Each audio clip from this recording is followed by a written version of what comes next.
ആം ആദ്മിയായിട്ടുള്ള സാധാരണക്കാരനായിട്ടുള്ള autorickshaw driver ആം ആദ്മിയെ അംഗീകരിച്ചില്ല, അവരുടെ വാഗ്ദാനത്തെ വിശ്വസിച്ചില്ല. എന്നാൽ BJP മുന്നോട്ട് വെച്ചിട്ടുള്ള വാഗ്ദാനങ്ങൾ ജനങ്ങൾ അംഗീകരിച്ചു. ലക്ഷാധിപതികളായി ഡൽഹിയിലെ സഹോദരിമാർ മാറാൻ പോവുകയാണ്. ഏറ്റവും കൂടുതൽ വോട്ടർമാർ സ്ത്രീകളാണല്ലോ, സഹോദരിമാരാണല്ലോ, അമ്മമാരാണല്ലോ, യുവതികളാണല്ലോ.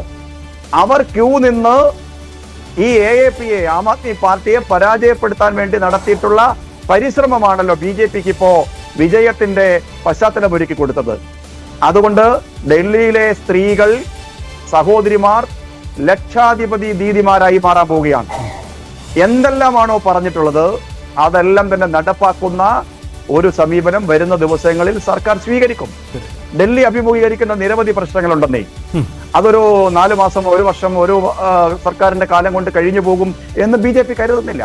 പക്ഷെ കേന്ദ്ര സർക്കാരിന്റെ പിന്തുണയോടെ ഒരു ഡബിൾ എഞ്ചിൻ സർക്കാർ ഡൽഹിയിൽ വേണമെന്ന രാജ്യത്തിന്റെ പ്രധാനമന്ത്രിയുടെ അഭ്യർത്ഥന, BJPയുടെ അഭ്യർത്ഥന, അത് ഡൽഹിയിലെ പ്രബുദ്ധരായ വോട്ടർമാർ ഏറ്റെടുത്തു. അതുകൊണ്ടാണ് വിജയം വന്നിട്ടുള്ളത്. തീർച്ചയായും പ്രഖ്യാപിക്കപ്പെട്ടിട്ടുള്ള പദ്ധതികൾ, പ്രകടന പത്രിക 3 ഘട്ടമായിട്ടാണ് BJP ഇറക്കിയത്. ആ ഓരോ പ്രകടന പത്രികയിലും പറഞ്ഞിട്ടുള്ള കാര്യങ്ങൾ ഞങ്ങളുടെ മനസ്സിലുണ്ട്, MLA-മാരുടെ മനസ്സിലുണ്ട്. വരാൻ പോകുന്ന സർക്കാരിനെ നയിക്കുന്ന മുഖ്യമന്ത്രി ആ കാര്യങ്ങൾ കൃത്യതയോടെ, വിശ്വാസത്തോടെ ഏറ്റെടുത്ത് നടപ്പാക്കിക്കൊണ്ട് ജനതയുടെ വിശ്വാസം തുടർന്നും ലഭിക്കുന്നതിന് ആവശ്യമായിട്ടുള്ള പരിശ്രമങ്ങൾ ഞങ്ങൾ നടത്തും എന്ന് തന്നെയാണ് കരുതുന്നത്. ആം ആദ്മി പാർട്ടിയുടെ പ്രസക്തി ഇതോടെ ഇല്ലാതെയായി എന്ന് ഞങ്ങൾ കരുതുന്നതേ ഇല്ല.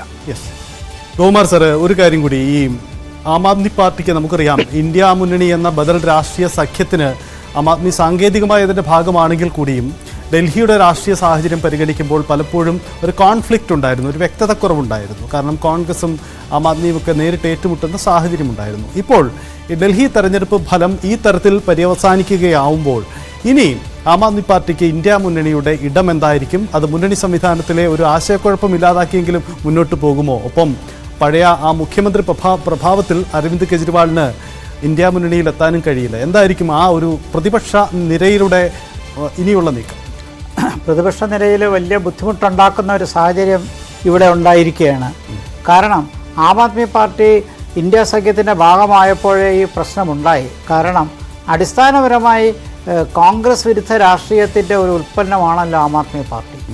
അന്ന് തന്നെ ആം ആദ്മി പാർട്ടി ഇന്ത്യ മുന്നണിയുടെ ഭാഗമായപ്പോൾ അവിടെ ഒരുപാട് പ്രശ്നങ്ങൾ വന്നു. പിൽക്കാലത്ത് BJPയും ആം ആദ്മി പാർട്ടിയും 2 അറ്റത്ത് നിൽക്കുന്ന 2 വ്യത്യസ്ത ആശയങ്ങളും രാഷ്ട്രീയവും കാണിക്കുന്ന പാർട്ടികളായി മാറിയെങ്കിലും യഥാർത്ഥത്തിൽ കോൺഗ്രസ് വിരുദ്ധ പാർട്ടിയായിട്ട് എമർജ് ചെയ്തത് ആം ആദ്മി പാർട്ടിയാണ്, ഡൽഹിയിൽ പ്രത്യേകിച്ച്.